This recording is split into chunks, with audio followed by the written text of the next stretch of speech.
82세 순의 할머니는 어느 봄날 저녁 손주가 버린 인형을 직접 불태웠습니다. 사람들은 모두 말했죠. 그렇게 소중히 아끼던 인형을 왜?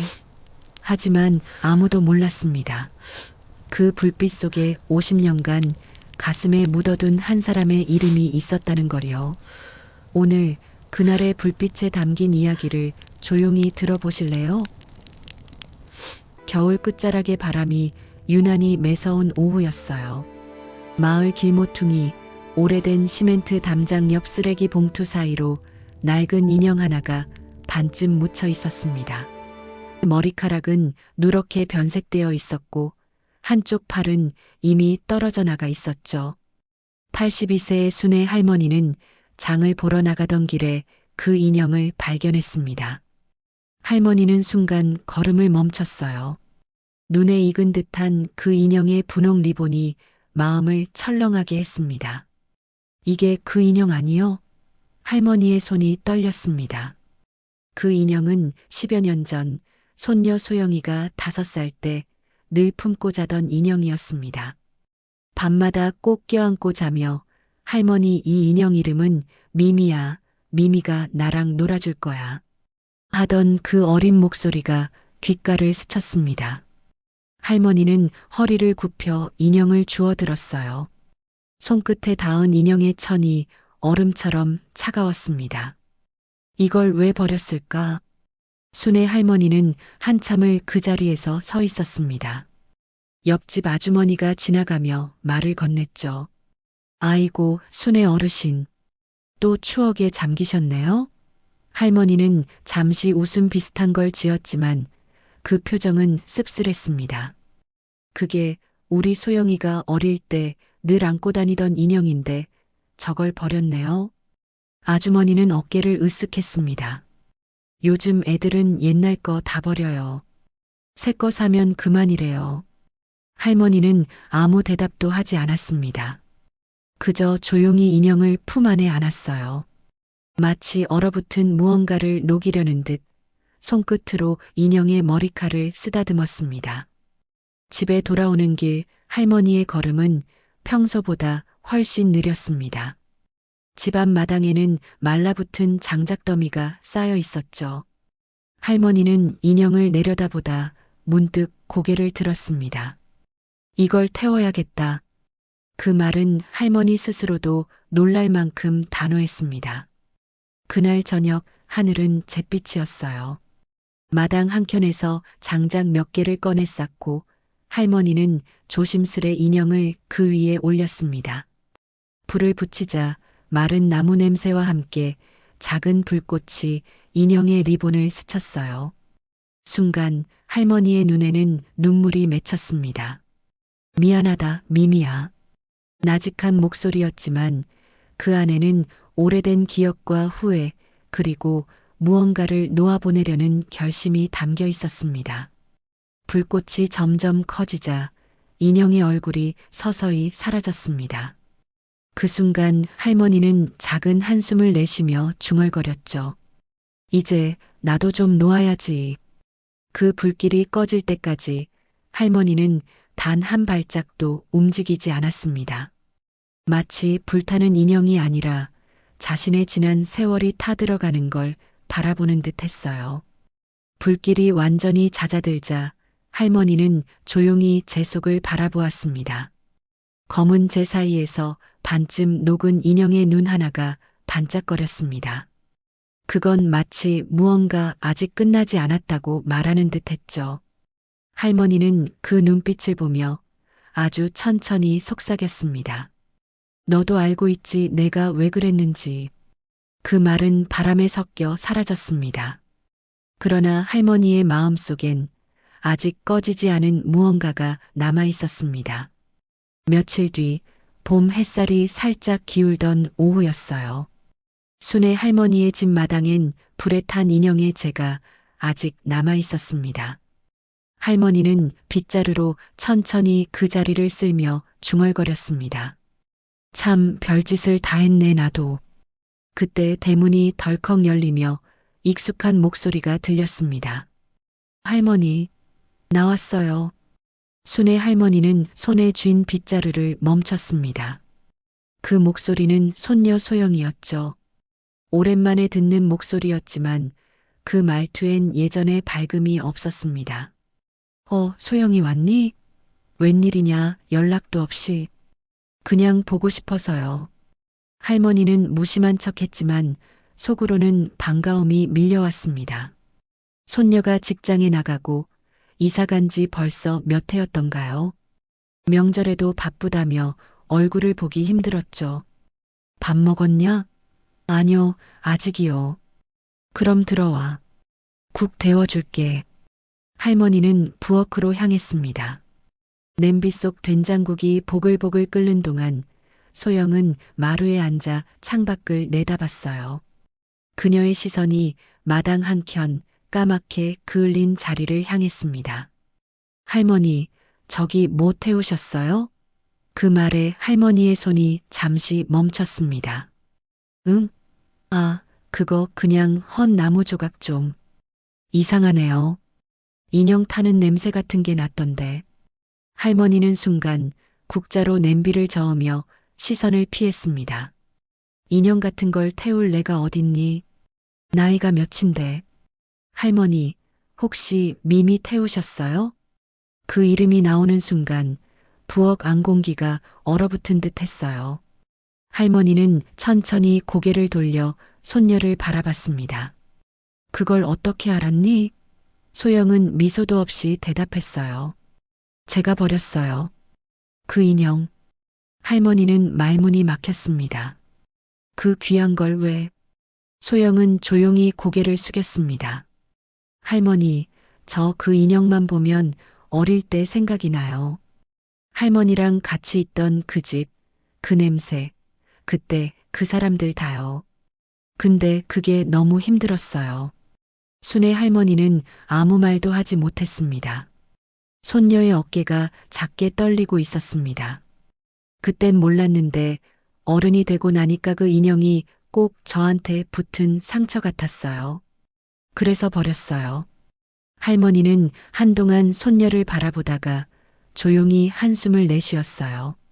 그래서 내가 대신 태워줬다. 소영의 눈이 커졌습니다. 태웠다고요? 응. 버려진 게 너무 추워 보이더구나. 그렇게 버려지면 얼마나 외롭겠니. 순간 소영의 눈에 눈물이 고였습니다. 할머니 미안해요. 그런 뜻이 아니었어요. 안다. 이제는 안다. 할머니는 손녀의 손등을 살짝 잡았습니다. 그 인형은 이제 없어도 괜찮아. 너도 나도 이젠 그때를 좀 보내야지. 그 말에 소영은 고개를 끄덕였지만 눈가에서 떨어지는 눈물은 마루 위에 조용히 떨어졌습니다. 그날 밤 두 사람은 같은 방에서 잤어요. 순의 할머니는 오랜만에 들려오는 손녀의 숨소리를 들으며 작은 미소를 지었습니다. 그래, 이 소리가 그리웠지. 창밖엔 봄비가 부드럽게 내리고 있었습니다. 그 빗소리는 마치 오래 묵은 마음을 천천히 씻어주는 듯 했죠. 다음 날 아침 부엌에서는 된장국 냄새가 고소하게 퍼지고 있었습니다. 순의 할머니는 늘 그렇듯 일찍 일어나 국을 끓이고 마당을 한번 쓸었습니다. 하지만 마음 한켠은 어딘가 허전했어요. 밤새 손녀의 말이 자꾸 머릿속을 맴돌았죠. 그 인형만 보면 어릴 때 생각이 나요 힘들었어요. 그 말이 이상하게 마음에 박혔습니다. 그때 안방에서 소영의 목소리가 들렸습니다. 할머니, 이거 뭐예요? 할머니는 부엌문을 열고 들어갔습니다. 손녀의 손엔 낡은 편지 봉투 하나가 들려 있었어요.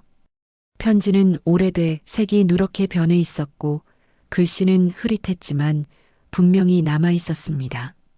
소영아, 미안하다. 아빠가 꼭 다시 데리러 올게. 순의 할머니의 표정이 굳어졌습니다. 그건 그냥 옛날 거야. 아빠가 쓴 거죠? 순간 부엌 시계 초침 소리만 또렷하게 들렸습니다. 할머니는 천천히 고개를 끄덕였어요. 그래, 내 아버지가 쓴 거야. 내가 6살 되던 해였지. 소영은 편지를 꼭 쥔 채 말했습니다. 근데 아빠는 안 왔잖아요. 응, 안 왔지. 할머니의 목소리는 낮고 잠겨 있었습니다. 그때 내 엄마가 집을 나갔잖니. 내 아버진 그 뒤로 소식도 없었고, 그래서 내가 너 데리고 살았던 거야. 소영은 조용히 앉아 편지를 바라봤습니다. 글씨마다 묻어있는 아버지의 흔적이 이제야 현실처럼 다가왔습니다. 할머니, 그럼 이 편지는 왜 숨기셨어요? 할머니는 잠시 침묵하다가 조용히 말했습니다. 너한테 보여줄 용기가 없었어. 그때 넌 아빠를 너무 찾았잖니. 매일 문 앞에 서서 아빠 언제 와요? 물을 때마다 내가 뭐라 해야 할지 모르겠더구나. 소영은 고개를 떨궜습니다. 그래서 인형이 그때 선물이었어요? 응. 내 아버지가 떠나던 날 미미를 두고 갔지. 순애 할머니의 눈가가 촉촉해졌습니다. 이 인형이 소영이 곁을 지켜줄 거예요. 그랬지. 근데 나중엔 그 인형만 보면 내가 울고 또 울었어. 그래서 어느 날은 미미를 장롱 속에 숨겨놨었지. 소영은 한참을 아무 말 없이 앉아 있었습니다. 작은 숨소리만 방 안을 채웠죠. 그녀는 편지를 천천히 접어 품에 넣었습니다. 그리고 낮게 말했습니다. 이제 알겠어요. 왜 미미가 그렇게 무거웠는지. 순애 할머니는 손녀의 등을 살짝 토닥였습니다. 그래도 이제 됐어. 그 아이도, 그 인형도, 그 편지도 이제는 보내줘야지. 소영은 고개를 끄덕였지만 눈가엔 여전히 눈물이 맺혀 있었습니다. 할머니, 그때 제가 너무 어린데 아빠가 떠난 이유를 알고 싶었어요. 근데 아무도 말 안 해줬잖아요. 할머니는 그 말에 고개를 숙였습니다. 그건 내가 평생 숨겨온 일이야. 그때 얘기를 하려면 오늘 밤은 길어질지도 몰라. 순간 방 안 공기가 묵직해졌습니다. 소영은 조용히 앉아 있었고 할머니는 하늘빛이 비치는 창문을 바라봤습니다. 햇살이 오래된 장판 위에 길게 비치고 있었죠. 그 빛 위로 두 사람의 그림자가 나란히 드리워졌습니다. 이제야 말할 때가 된 것 같네. 할머니의 목소리가 낮게 그러나 단단하게 흘렀습니다. 해가 서쪽으로 기울기 시작할 무렵 순애 할머니는 마루에 앉아 있었습니다. 따뜻한 빛이 방 안으로 들어오며 먼지가 금가루처럼 흩날렸죠. 소영은 조용히 마주 앉았습니다. 할머니의 눈빛은 어디 먼 곳을 향하고 있었어요. 그날 이야기를 해야겠구나. 그 말 한마디에 방 안의 공기가 달라졌습니다. 내 아버지는 원래 착한 사람이었어. 처음엔 손이 야무지고 웃음이 참 따뜻했지. 그런데 내 엄마가 아프고 나서부터 사람이 변했어. 소영의 눈썹이 살짝 흔들렸습니다. 엄마가 아팠다고요? 그래. 아무도 몰랐지. 내 엄마는 그때 이미 병을 앓고 있었어. 병원비가 너무 비싸서 내 아버지는 돈을 벌러 서울로 갔단다. 그게 마지막이었어. 순애 할머니는 손을 무릎 위에 올리고 그 위를 천천히 문질렀습니다. 손끝이 굳은 살로 뒤덮여 있었죠. 그때 내가 너무 원망했어. 가족을 두고 어떻게 나가냐며 책임감도 없는 인간이라 욕했지. 근데 알고 보니 그 사람은 마지막까지 돈을 모으고 있었더구나. 그 돈을 보내려던 날 사고가 났대. 소영의 손에서 편지가 살짝 흔들렸습니다. 사고요? 응, 교통사고. 편지를 쓰고 나서 며칠 후였대. 그 편지는 그 사람 친구가 나한테 전해줬지. 소영의 눈가가 붉어졌습니다. 그럼 아빠는 버린 게 아니었네요. 아니지. 버린 게 아니야. 할머니의 목소리는 떨렸습니다. 내가 그걸 알았을 때는 너무 늦었어. 너는 이미 아빠를 미워하고 있었고 난 그 미움을 막을 자신이 없었지.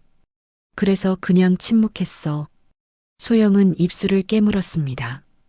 한참을 말이 없던 그녀가 겨우 입을 열었습니다. 그래서 인형을 태운 거예요?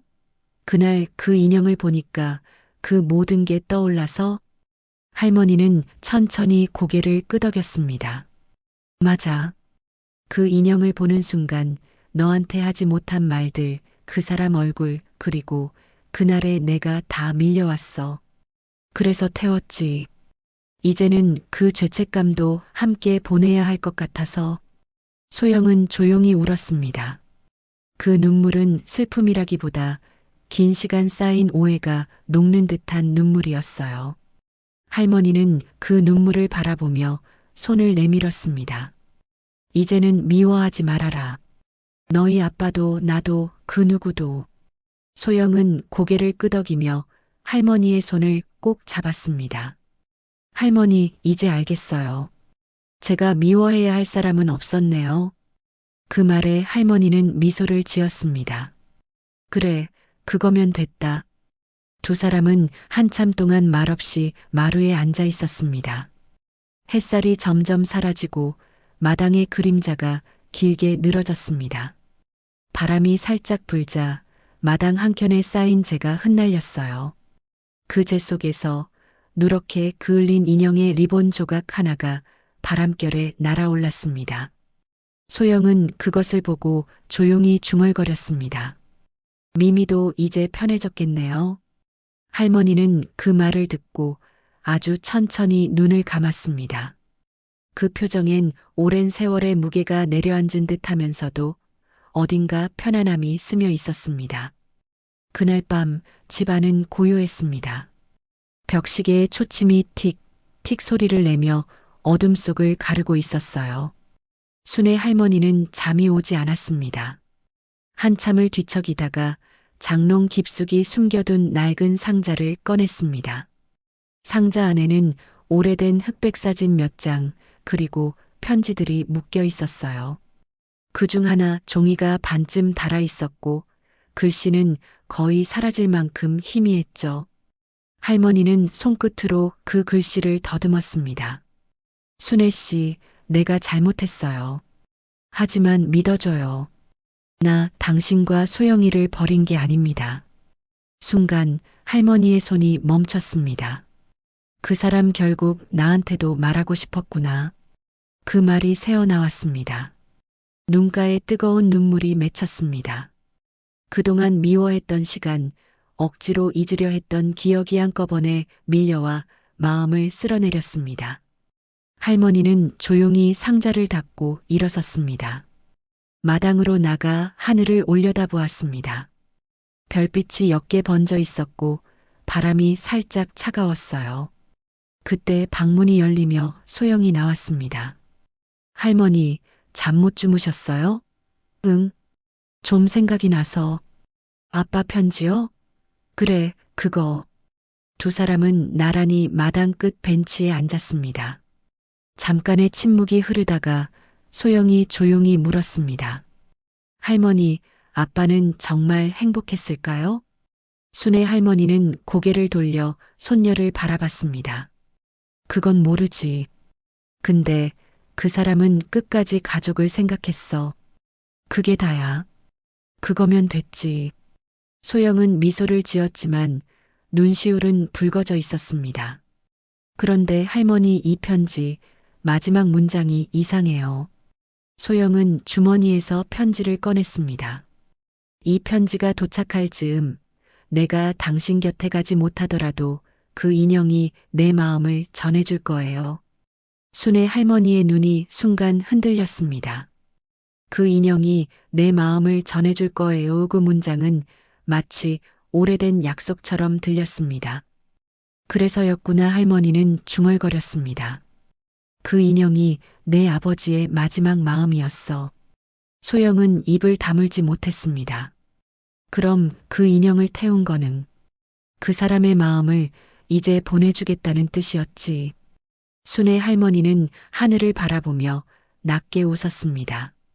이제 그 사람도 나도 그리고 너도 조금은 자유로워졌겠지. 소영은 할머니의 손을 꼭 잡았습니다. 할머니, 고마워요. 미미도 아빠도 그리고 할머니도 이제 다 제 마음속에 있을 거예요. 두 사람은 말없이 밤하늘을 바라봤습니다. 별빛이 유난히 밝았어요. 불타던 인형의 재가 바람에 실려 어디선가 반짝이는 듯 흩날리고 있었습니다. 그때 소영이 아주 조용히 말했습니다. 할머니, 아빠가 하늘에서 보고 있을까요? 할머니는 미소 지으며 대답했습니다. 그럼, 보고 있지. 우리가 이제 그 인형 대신 서로를 안고 있으니까. 그 말과 함께 두 사람의 손끝이 따뜻하게 닿았습니다. 그 따스함은 봄밤 공기 속에서 조용히 오래도록 머물렀습니다. 이튿날 아침 햇살이 유난히 포근했습니다. 순애 할머니는 마당으로 나가 조용히 불탄 자리를 바라봤어요. 검은 재 위로 초록빛 새싹이 돋고 있었습니다. 이 봄에 너도 새로 태어나나 보다. 할머니의 목소리가 따뜻하게 흘렀습니다. 그때 소영이 작은 종이 상자를 들고 나왔습니다. 할머니, 이거요. 상자 안에는 전날 밤 모아둔 인형의 재가 고요히 담겨 있었어요. 소영은 두 손으로 상자를 꼭 쥔 채 말했습니다. 이걸 그냥 두기엔 좀 그렇죠? 순애 할머니는 잠시 생각하다 고개를 끄덕였습니다. 그래, 우리 같이 보내주자. 두 사람은 마을 뒷산으로 향했습니다. 봄바람에 매화향이 스며 있었고 산새 소리가 나직하게 들려왔습니다. 좁은 오솔길을 따라 걷던 할머니는 숨이 조금 찼지만 걸음을 멈추지 않았습니다. 할머니, 괜찮아요? 제가 들게요. 괜찮다, 이 정도는 걷지. 오랜만에 오르는 산길 할머니의 발밑엔 낙엽이 부서지며 사각거렸고 햇살은 나뭇가지 사이로 반짝이며 두 사람의 그림자를 길게 느렸습니다. 조금 오르자 작은 시냇물이 보였어요. 맑고 차가운 물이 반짝이며 흘렀습니다. 할머니는 그 앞에 멈춰 섰습니다. 여기가 좋겠다. 소영이 상자를 열었습니다. 그 안에 재는 바람에 살짝 흩날리며 햇빛을 받았습니다. 순애 할머니는 손끝으로 재를 조금 떠서 물 위에 흘렸습니다. 가거라, 이제 그만 쉬거라. 소영도 조용히 재를 흘리며 중얼거렸습니다. 안녕, 미미야. 두 사람의 손끝에서 떨어진 재가 물 위로 번지며 흘러갔습니다. 햇살을 받아 은빛으로 반짝였죠. 순애 할머니는 그 모습을 한참 바라보다가 조용히 눈을 감았습니다. 이제 정말 끝이구나. 그 목소리엔 슬픔보다 평안이 담겨 있었습니다. 소영이 할머니의 손을 잡았습니다. 할머니, 그 인형이 아빠의 마음이라면 이제 아빠도 편히 쉬겠죠? 할머니는 고개를 끄덕이며 웃었습니다. 그래야지. 이제라도 전해졌으니. 바람이 불자 매화 꽃잎 몇 송이가 두 사람 곁으로 흩날렸습니다. 하얀 꽃잎이 재와 섞여 흐르는 시냇물 위에서 잠시 반짝이다 사라졌습니다. 할머니, 저 다시 오면 안 돼요? 어디로? 이 마을요. 어릴 때는 이곳이 너무 싫었는데 이젠 이상하게 마음이 편해요. 순애 할머니는 미소를 지었습니다. 그래, 내가 좋다면 이 집이 언제든 널 기다릴 거야. 그 순간 멀리서 종달새 울음소리가 들려왔습니다. 봄 햇살이 더욱 밝아지고 두 사람의 그림자가 천천히 겹쳐졌습니다. 소영은 하늘을 올려다보며 조용히 말했습니다. 할머니, 저도 이제 조금은 놓을게요. 할머니는 대답 대신 손녀의 손을 꼭 쥐었습니다. 그 손길은 오래된 기억을 넘어 새로운 시작을 향한 작은 약속처럼 따뜻했습니다. 며칠 뒤 순애 할머니는 안방 장롱 서랍을 정리하다 낡은 봉투 하나를 발견했습니다. 누렇게 빛바랜 봉투에는 어머니께라고 또박또박 적혀 있었습니다. 글씨는 삐뚤빼뚤하지만 언미스테이커블리 아들의 손글씨였습니다. 순간 할머니의 손이 떨렸습니다. 이게 언제 건가봉투를 조심스럽게 뜯자 안에는 짧은 편지가 들어 있었습니다. 엄마, 나 미안해요. 미미를 버린 게 아니라 도저히 엄마 곁에 둘 자신이 없었어요. 나를 닮은 얼굴을 볼 때마다 죄책감이 커졌어요. 엄마는 늘 강했지만 나는 그렇지 못했어요. 미미를 태워주세요. 내 마음의 무게를 대신 보내주세요. 할머니의 눈가가 뜨겁게 젖었습니다. 그토록 차갑다고만 생각했던 아들의 마음이 사실은 얼마나 무너져 있었는지를 이제야 깨달았던 겁니다. 순애 할머니는 두 손으로 편지를 꼭 쥐었습니다. 이제야 알았구나. 내 마음을 그 목소리는 슬픔보다도 후회에 가까웠습니다. 그날 저녁 소영이 찾아왔습니다. 할머니, 또 무슨 일 있으세요? 얼굴이 왜 그러세요? 할머니는 잠시 망설이다가 편지를 내밀었습니다. 소영은 조심스럽게 읽었고 눈시울이 붉어졌습니다. 아빠가 이렇게 생각하고 있었네요, 그래. 미워만 했는데 나도 몰랐지. 그 애가 그토록 힘들었단 걸. 두 사람은 말없이 편지를 내려놓고 한참을 앉아 있었습니다. 마당에서는 밤바람이 나뭇가지를 흔들었고 달빛이 부드럽게 두 사람의 어깨를 감쌌습니다. 순애 할머니는 천천히 말했습니다.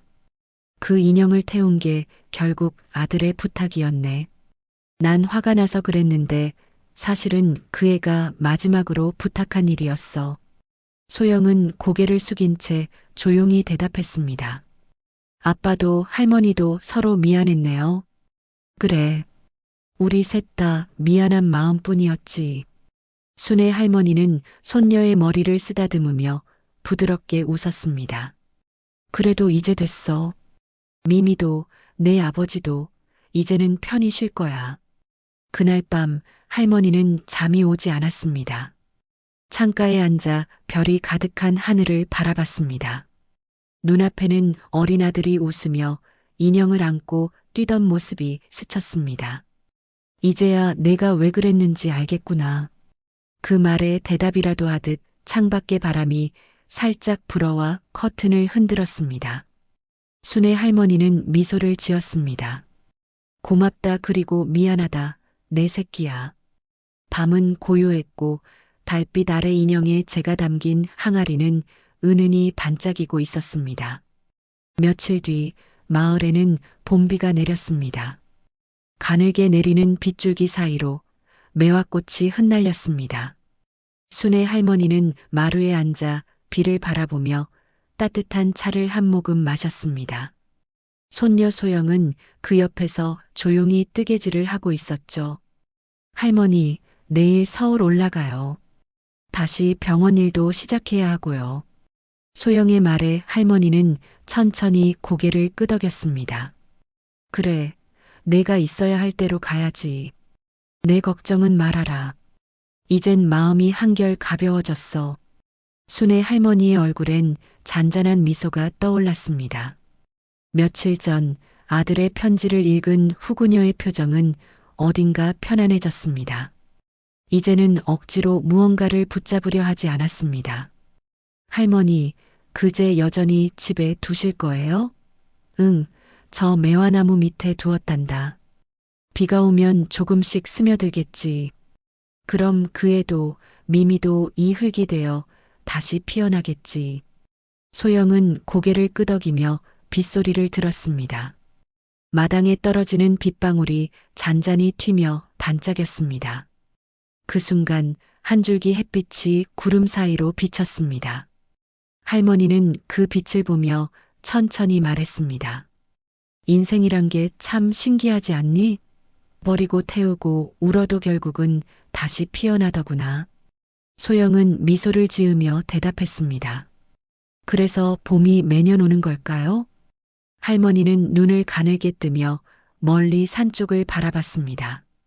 비에 젖은 나무들 사이로 매화꽃 몇 송이가 하얗게 피어 있었습니다. 그 중 하나가 유난히 눈에 띄었습니다. 바로 인형의 재를 뿌렸던 자리였습니다. 순애 할머니는 손을 모아 조용히 속삭였습니다.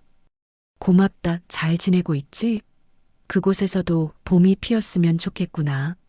소영은 그 모습을 가만히 바라보다 작게 웃으며 말했습니다.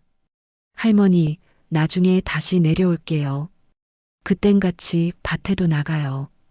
저도 심어보고 싶어요. 좋지. 내 손으로 심은 건 뭐든 잘 자랄 거야. 비가 그쳤습니다.